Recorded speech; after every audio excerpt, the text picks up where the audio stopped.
राष्ट्रीय क्रमांक 6 वर मुक्ताईनगरमध्ये सतत अपघाताचे प्रमाण वाढत चाललेले आहेत आणि यासाठी आज शेतकऱ्यांसह सर्वसामान्य नागरिकांनी रस्ता रोको आंदोलन केलेलं आहे। आपल्यासोबत आंदोलन करते आहेत। नेमकं कशा संदर्भात आंदोलन केलेलं आहे काय सांगा? पणामुळे इथे बरेच अपघात घडत आहे। कालही एक अपघात घडला, त्याच्यामध्ये 22 लोक जखमी झालेले आहे आणि एका ड्रायव्हरचे दोन्ही पाय गेलेले आहे। तरी प्रशासनाने यांच्यावर जो चुकीचं काम करतो, डिवायडर फोडून वगैरे ब्रेकर हायवेवर लावून त्याच्यावर कारवाई करावी, अन्यथा आम्ही तीव्र आंदोलन करू।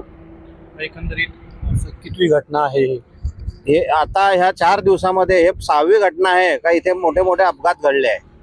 आपण पाहतोय नियम असा आहे शासनाचा की राष्ट्रीय महामार्गावरती स्पीड ब्रेकर लावता येत नाही आणि जर लावायचेच असेल तर ज्या ठिकाणी नागरी वस्ती येते, क्रॉसिंग येतं, सर्व्हिस रोड येतो, अशा ठिकाणी कमी उंचीचे अगदी हलक्यातले तेही रंगीत पट्टे मारलेले, पांढरे पट्टे मारलेले असे स्पीड ब्रेकर हे लावता येतात आणि 500 मीटर आधी सूचना दिली जाते की पुढे गतिरोधक आहे।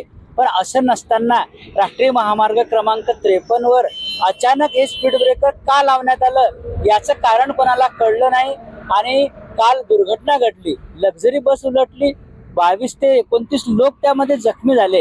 हे अत्यंत वाईट आहे, अत्यंत दुर्लक्षित का केलं जाते प्रशासनाकडून याचं कारणच समजत नाही की संबंधित ठेकेदाराला पाठीशी का घातलं जाते आहे, असा फार मोठा प्रश्न सर्वांमध्ये उपस्थित केला जात आहे। स्पीड ब्रेकर लावल्यामुळे मोठ्या प्रमाणात अपघाताचे प्रमाण मुक्ताईनगर राष्ट्रीय महामार्गावर वाढलेले आहेत। ते तातडीने या संदर्भात संबंधित विभागाने लक्ष देण्याची मागणी केली जात आहे। रवी गोरे, TVN मराठी, मुक्ताईनगर, जळगाव।